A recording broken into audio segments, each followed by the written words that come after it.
चलो एक बार बात करते हैं। First of all thank you so much. Somebody is writing कि 300K। यस, इंस्टाग्राम पे मेरे 3 लाख फॉलोवर्स मेरे कंप्लीट हुए आज। 3 lakh followers, yes, it's really a big deal and thank you so much for appreciating my work and I really like it. जिस तरह से आप लोग प्यार देते हो ना, मन करता है कि मैं वो मेहनत करूँ, करता जाऊँ। हालांकि थकावट फील होती है बहुत ज़्यादा। ऐसा फील होता है कि यार बहुत बार तो मैं काफ़ी ज़्यादा थक जाता हूँ। ऐसा लगता है कि मैं क्या कर रहा हूँ, लेकिन फिर मैं सोचता हूँ कि यार लाइफ तो एक ही है, तो क्यों ना इसे अच्छे काम में यूटिलाइज़ किया जाए, देखा जाएगा जो होगा। So thank you so much. आज हमने इंस्टाग्राम पे 300K कंप्लीट कर लिए हैं। तो आज का जो मुद्दा है ना, वो मुझसे भी रिलेट करता है। मैं जब स्टूडेंट था ना, तो मैं आपको बहुत सारी चीज़ें बताऊंगा और फिर मैं आपको ये भी बताऊंगा कि आप लोग कैसे अर्न कर सकते हो। सो इसी के बारे में आज मैंने सोचा चलो बात करते हैं, क्योंकि है ना, सास भी कभी बहू थी, मैं भी कभी नहीं कहता, क्योंकि सास भी कभी बहू थी, मतलब मैं भी कभी स्टूडेंट था। सो सेम चीज़ मैंने भी फेस की है। आप लोग स्टूडेंट हो और मैं भी कभी स्टूडेंट था। मुझे भी पैसों के क्रंच थे। मेरी फैमिली को रिच फैमिली नहीं है। सो मुझे भी ऐसा लगता था कि मुझे अर्न करना चाहिए। मैंने क्या क्या किया मैं वो भी बताऊंगा, और आप क्या कर सकते हो इस सिनेरियो में आपको मैं वो भी बताऊंगा, क्योंकि हमारे टाइम और अब के टाइम में काफ़ी फ़र्क है। और सबसे इंपॉर्टेंट चीज़ ये है कि इंसान जब खुद को बदलना नहीं जानता तो वो पीछे रह जाता है। मैंने अपने आप को बहुत बदला। मैंने कभी भी ये नहीं सोचा कि समय के साथ नहीं बदलो।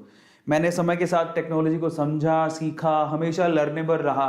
और जब आप लर्न करते रहते हो ना, नई अपॉर्चुनिटी आपके सामने होती हैं, तो फिर आप अर्न करना भी सीख जाते हो। ठीक है, जो लर्न करना जानता है वो अर्न करना जानता है, याद रखना। ये आप लोग हमेशा याद रखना। ठीक है, लर्न में ही अर्न छुपा हुआ है। समझ में आ गया? So that depends upon you, है ना। तो जो लर्न करना जानता है वो अर्न करना भी जानता है। तो मैं आपको मेरी बात बताऊंगा कि मैंने कमाना कब से शुरू किया, और मैं आप लोगों को ये बताऊंगा कि आज के सिनेरियो में आप कैसे कमा सकते हो, क्योंकि आज के टाइम में और उस टाइम में काफी फर्क है ओब्वियसली, है ना। तो सबसे पहले मैं आप लोगों का दिल से स्वागत करता हूं आज के सेशन में। आज है द नॉर्मल टॉक, जिसमें हम लोग आपके ज्वलंत मुद्दे पे बात करेंगे कि क्या हम लोग स्टडी के साथ साथ कमा सकते हैं, कमाना चाहिए, नहीं कमाना चाहिए, कमाना चाहिए तो किन कंडीशंस में कमाना चाहिए, कमाने से क्या फर्क पड़ेगा, क्या होगा क्या नहीं होगा, उसके बारे में बात करेंगे। लेकिन सबसे इंपॉर्टेंट चीज क्या है? अडॉप्ट करना, चीजों को अडॉप्ट करना। आपको मैं एक सिंपल एग्जांपल देता हूं बाय द वे।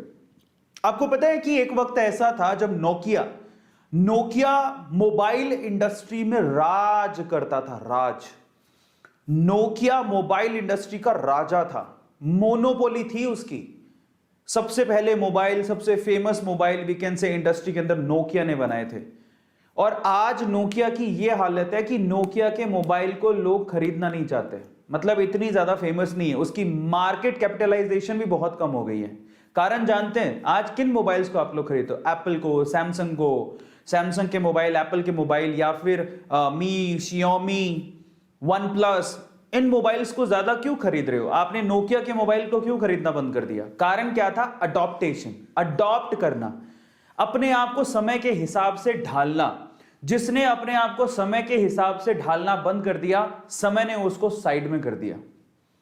तो मैंने अपनी जिंदगी में एक ही बात सीखी, लर्न करो, अडॉप्ट करो, अपने आप को सिचुएशन के हिसाब से ढालो, वो चीज आपको कमा के देगी। और अगर आप रिजिड हो जाते हो कि नहीं मेरे को तो इतना ही करना है, तो फिर आप कुछ नहीं कर सकते हो। तो आप नोकिया मत बनो, आप एप्पल बनो, आप सैमसंग बनो।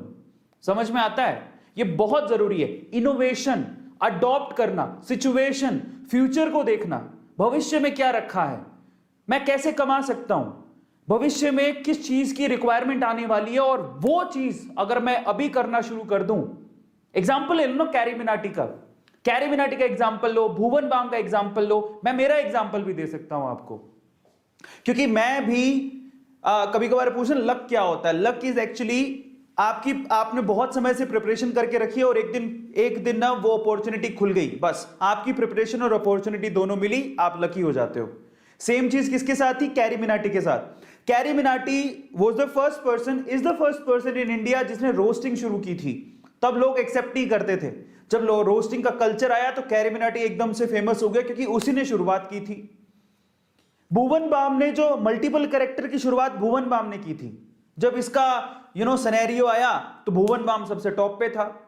आप टेक्निकल गुरुजी को ले लो, टेक्निकल गुरुजी ने सबसे पहले इंडिया में, मतलब वो जब सबसे पहले लोगों में से वो शुमार थे जब टेक्निकल रिव्यू करने शुरू किए थे गैजेट्स के, और आज वो पायनियर है, यूट्यूब पे सबसे ज्यादा नाम है। फ्लाइंग बीस्ट का एग्जांपल ले लो, व्लॉगिंग में सबसे फेमस नाम है, क्योंकि उस बंदे ने जिस लेवल से व्लॉगिंग वो करते हैं वो उसके पायनियर है। आ रहा है समझ में? आशीष चंचलानी का एग्जांपल लो, अमित बड़ारा का एग्जांपल लो, वो अपने अपने जोनर में ये जो मल्टीपल टास्किंग करके या फिर फनी वीडियोस बना के, इनोवेटिव वीडियोस बना के फेमस हो गए। टीवीएफ का एग्जांपल लो, यूट्यूब जब शुरू में आया था, यूट्यूब का एग्जांपल ले लो, जब यूट्यूब शुरू में आया था तो यूट्यूब बेसिकली उसको कोई एक्सेप्ट नहीं करता था। यूट्यूब से जब हम लोग यूट्यूब की जर्नी पढ़ने गए तो पता लगा 2011 में जब एंटर हुए थे इंडिया में, और यूट्यूब जब लोगों को बोलता था, क्रिएटर्स को बोलता था जो कि सिर्फ फिल्में बनाते थे और छोटे छोटे टीवी में इधर उधर अपनी सीरीज और ऐसा लॉन्च करते थे, तो उनको जब कहते था यूट्यूब वाला कि आप हमारे यहाँ पे फ्री में कंटेंट डालो, तो कोई डालता ही नहीं था, बोले आप फेमस हो जाओ, कोई नहीं डालता था। धीरे धीरे इतना क्रेज बढ़ गया और आज यूट्यूब देख लो। 2006 में आपको एक मजेदार चीज बताता हूं, 2006 में गूगल ने यूट्यूब को ऑलमोस्ट 11,000 करोड़ रुपए में खरीदा था, और आप बिलीव करोगे कि 2021 के फरवरी 2020 में ऐसा डेटा निकल के आ रहा है, 2020 और 21 मतलब इसी 1-2 महीने के अंदर ही उसने 11,000 करोड़ रुपए सिर्फ 2 महीने में कमाए हैं। मतलब एक कोरोना काल में उसने कितना पैसा कमाया, अनबिलीवेबल। तो मतलब क्या निकला? मतलब ये निकला, और मैं मेरी बात कर लेता हूं लास्ट में, क्योंकि मेरा एग्जांपल भी आप लोगों को सेट होगा। मुझे पहले से ही समझ में आ गया था कि शॉर्ट वीडियो, माइक्रो वीडियो का मौसम आने वाला है, वेदर आने वाला है, और मैं तैयार भी था।